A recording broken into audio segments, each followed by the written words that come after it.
Hello friends, welcome back to study with trust. एक बार फिर से हाजिर है हम जो आने वाला सीटेट एग्ज़ाम है उसके लिए सीडीपी के प्रीवियस ईयर्स क्वेश्चन की एक सीरीज़ लेकर। ये क्वेश्चंस बहुत ही इंपॉर्टेंट होने वाले हैं, तो वीडियो को लास्ट तक ज़रूर देखिएगा। शुरू करते हैं आज की अपनी वीडियो। देखते हैं सबसे पहला क्वेश्चन। तो क्वेश्चन क्या कहता था? Interplay of environment and heredity factor is responsible for. जो इन्वायरमेंट और जो हेरिडिटिकल फैक्टर्स होते हैं उनका जो आपसी संबंध है वो किसके लिए रिस्पॉन्सिबल है, ये बताना है हमने इस फर्स्ट क्वेश्चन में। तो इसमें हमारा जो राइट आंसर है वो ऑप्शन नंबर डी रहेगा। ऑप्शन डी क्या कहता है? Physical, social and cognitive development. जो इन्वायरमेंट और हेरिडेटिकल फैक्टर्स होते हैं, जो अपना पर्यावरण और जो वंशानुगत अपने जो फैक्टर्स हैं वो हमारे फिजिकल, सोशल और कोग्निटिव डेवलपमेंट में क्या है, अपनी हेल्प करते हैं। तो ऑप्शन डी हमारा इसमें राइट आंसर हो जाएगा। आगे देखते हैं क्वेश्चन नंबर सेकंड, देख लेते हैं क्या कहता है। Which of the following statements about socialisation of children is correct. जो गिवन आंसर्स ऑप्शंस है उसमें से बताना भी कौन सी स्टेटमेंट है वो सोशलाइजेशन के लिए ट्रू है, यानी कि जो समाजीकरण होता है उससे रिलेटेड कौन सी टर्म है वो हमारी सही है। तो इसमें हमारा जो राइट आंसर रहेगा ऑप्शन बी है। Media is an agency of secondary socialization.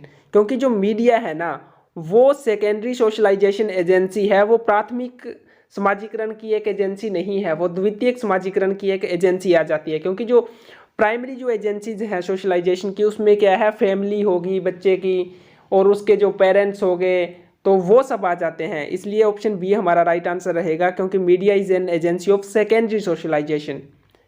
आगे देखते हैं क्वेश्चन नंबर थर्ड क्या कहता है। Choose the correctly matched pair of Piagetian cognitive stage and its defining characteristics. जो पियाजे की जो कोग्निटिव स्टेज थी और उसकी जो करेक्टरिस्टिक्स थी वो दी गई है, और इसमें से हमें बताना भी कौन सा पेयर है वो करेक्टली मैच है। तो इसमें हमारा जो ऑप्शन ए है वही हमारा राइट आंसर हो जाएगा।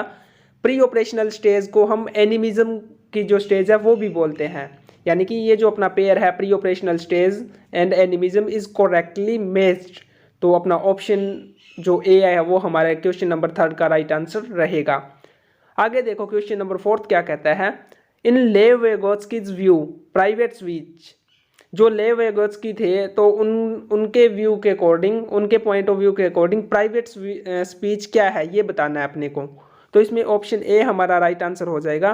Private speech serves an important social function, यानी कि जो प्राइवेट स्पीच है वो क्या है, एक इम्पोर्टेंट सोशल फंक्शन है, वो as a important social function क्या अपने को सर्व करता है।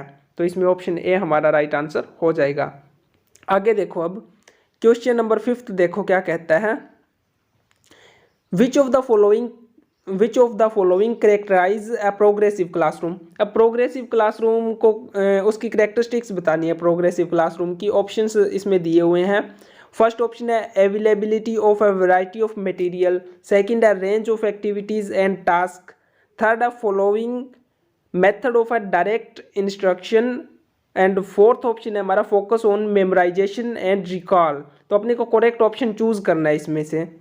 तो इसमें हमारा जो राइट ऑप्शन रहेगा वो रहेगा अपना आंसर जो ऑप्शन नंबर ए है, जिसमें हमारा फर्स्ट एंड सेकंड जो अपना ऑप्शन था वो राइट था। यानी कि प्रोग्रेसिव क्लासरूम की करेक्टरिस्टिक्स क्या है, availability of variety of material, यानी कि उसमें डिफरेंट काइंड ऑफ जो मटेरियल है वो अवेलेबल होता है स्टूडेंट्स के लिए। और सेकंड जो था range of activities and task, उसमें जो टास्क और जो एक्टिविटीज़ कराई जाती है वो लिमिटेड नहीं होती, वो according to the capacity, strength and weakness of students वो डिफरेंट रेंज की होती है, उसमें बहुत सारी वेराइटीज़ होती है। तो इसमें हमारा ऑप्शन जो ए था वो हमारा राइट आंसर रहेगा। आगे देखो क्वेश्चन नंबर सिक्स क्या कहता है। एज पर कॉन्टेम्प्रेरी थ्योरीज ऑफ इंटेलिजेंस। जो इंटेलिजेंस की थ्योरीज है, कॉन्टेम्प्रेरी थ्योरीज ऑफ इंटेलिजेंस है, उनके अकॉर्डिंग इंटेलिजेंस क्या है ये बताना है, इंटेलिजेंस को डिफाइन करना है। तो ऑप्शन सी हमारा राइट आंसर रहेगा। Intelligence is a set of capabilities, यानी कि इंटेलिजेंस क्या है, जो हमारी कैपेबिलिटीज़ है उन्हीं का जो एक सेट है, हमारी सारी जो कैपेबिलिटीज़ है उन्हीं को क्या माना गया है, इंटेलिजेंस माना गया है। आगे देखो क्वेश्चन नंबर सेवन क्या कहता है। इस तरीके के जो क्वेश्चन है वो काफ़ी इंपॉर्टेंट रहते हैं, जो अजर्शन और रीज़न वाले होते हैं। तो क्वेश्चन नंबर 7 में जो अजर्शन है वो क्या है, teacher should encourage children to work individually and discourage cooperation. इसका रीज़न क्या दिया है, collaboration is highly in effective strategy in a classroom with diverse learners. तो अपने को करेक्ट ऑप्शन चूज करना है, तो ऑप्शन नंबर डी है वो हमारा राइट आंसर रहेगा। ऑप्शन डी क्या कहता है, both A and R are false, यानी कि जो अजर्शन है और रीजन है दोनों ही फॉल्स है। ये बात सही भी है, क्योंकि अजर्शन क्या कहता है, teacher should encourage children to work individually and discourage cooperation. Teacher को इंडिविजुअली जो इंडिविजुअलिज्म है वो प्रमोट नहीं करना चाहिए, ना ही बच्चों को कोऑपरेशन के लिए डिस्कोरेज करना चाहिए, बल्कि बच्चों को इनकरेज करना चाहिए कि वो मिलकर काम करें, कोऑपरेशन के साथ काम करें।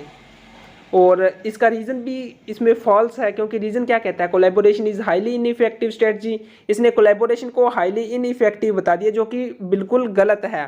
क्वेश्चन नंबर 8 देखो आगे, which of the following is an example of a question to promote conceptual understanding and critical thinking. जो गिवन ऑप्शन है उसमें से बताना है भी कौन सा एक ऐसा क्वेश्चन है जो हमारी कॉन्सेप्चुअल अंडरस्टैंडिंग और क्रिटिकल थिंकिंग को डेवलप करता है। ऑप्शन सी हमारा राइट आंसर रहेगा। ऑप्शन सी में क्या पूछा गया है, what measures should be taken to make society inclusive. ये वाला ऐसा क्वेश्चन है जिससे हमारी जो कॉन्सेप्चुअल अंडरस्टैंडिंग और क्रिटिकल थिंकिंग दोनों ही डेवलप होती है। इसमें जो ऑप्शन ए में क्या क्वेश्चन पूछा गया था, which is the largest state in India. इसमें हमारी कोई क्रिटिकल थिंकिंग का यूज़ नहीं है। इसमें जो बच्चे हैं वो क्लेम कर लेते हैं, अभी जो पता है कि लार्जेस्ट स्टेट कौन सा है, एरिया के अकॉर्डिंग जो राजस्थान है वो लार्जेस्ट स्टेट है। सेकंड ऑप्शन में था what is the total area of the state of Kerala. ये भी एक क्या है, स्टैटिक क्वेश्चन है, इसमें भी हमारी कोई क्रिटिकल थिंकिंग यूज़ नहीं होती। तो ऑप्शन सी हमारा राइट आंसर हो जाएगा। आगे देखो क्वेश्चन नंबर 9 क्या कहता है। क्वेश्चन नंबर 9 देखो, to promote inclusion it is important to have. Inclusion को प्रमोट करने के लिए क्या चीज़ होनी जरूरी है वो बतानी है। ऑप्शन फर्स्ट है फ्लेक्सिबल करिकुलम, सेकंड है एक्सेसिबल बिल्डिंग, थर्ड है segregation of student based on ability and fourth option है कंपटीशन सेंटर्ड पेडागोजी। तो इसमें से जो करेक्ट आंसर्स है वो अपने को चूज करने हैं। ऑप्शन ए हमारा राइट आंसर रहेगा, जिसमें option first and option second दोनों आते हैं, यानी कि फ्लेक्सिबल करिकुलम होना चाहिए और एक्सेसिबल बिल्डिंग होनी चाहिए अगर हम इंक्लूजन को प्रमोट करना चाहते हैं। तो अब देखते हैं हम हमारा नेक्स्ट क्वेश्चन, क्वेश्चन नंबर 10।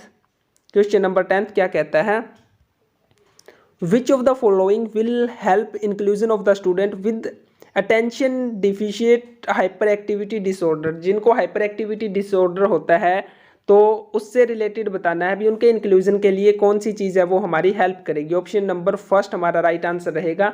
इसके लिए क्या जरूरी है, अगर हम ऐसे बच्चों का, ऐसे स्टूडेंट का इंक्लूजन करना चाहते हैं नॉर्मल क्लासरूम में, तो जरूरी क्या है हमारे लिए, it is necessary to break the task into small task and manageable chunks. यानी कि टास्क को क्या है, हम स्मॉल पार्ट्स में ब्रेक कर कर अगर हम उनके सामने रखते हैं तो हम उनका इंक्लूजन है वो इजीली कर पाते हैं।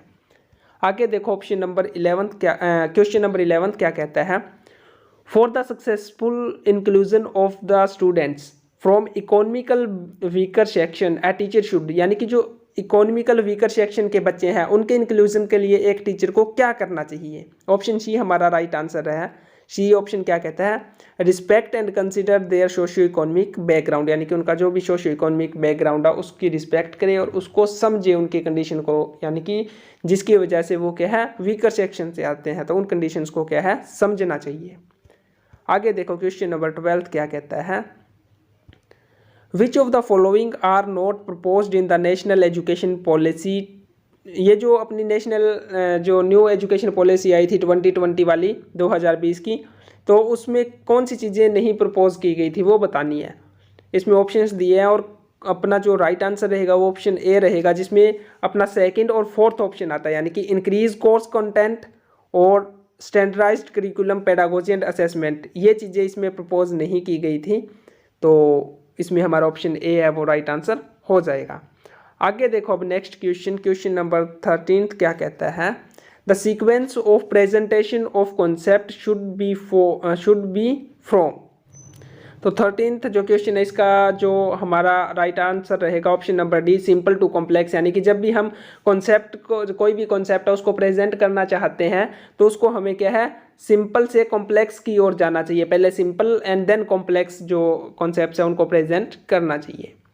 आगे देखो क्वेश्चन नंबर 14th क्या कहता है, sometimes stereotype related to one's social identity causes belief about inequalities among students. Teacher can overcome the impact of these negative stereotypes. यानी कि कई बार क्या होता है कि किसी की जो सोशल आइडेंटिटी है उसको लेकर कुछ जो स्टूडेंट्स है ना वो स्टीरियोटाइप डिवेल्प कर लेते हैं। तो टीचर इन स्टीरियोटाइप से, इन नेगेटिव स्टीरियोटाइप से कैसे ओवरकम कर सकता है, ये चीज़ इसमें बतानी है।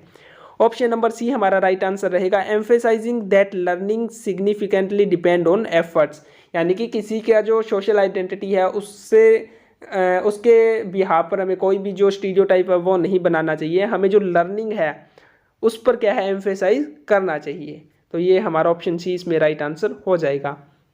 आगे देखो हमारा आज का लास्ट क्वेश्चन है, क्वेश्चन नंबर 15th। इसमें अजर्शन दिया हुआ है, school and life at community should not be linked in any way for effective teaching learning process. इसका रीज़न बताया गया, linking school and community delimits students opportunity for social participation. तो option D इसमें हमारा right answer रहेगा। इसमें अजर्शन है ये भी रॉन्ग है और इसका जो रीज़न दिया गया है ये दोनों भी रॉन्ग है।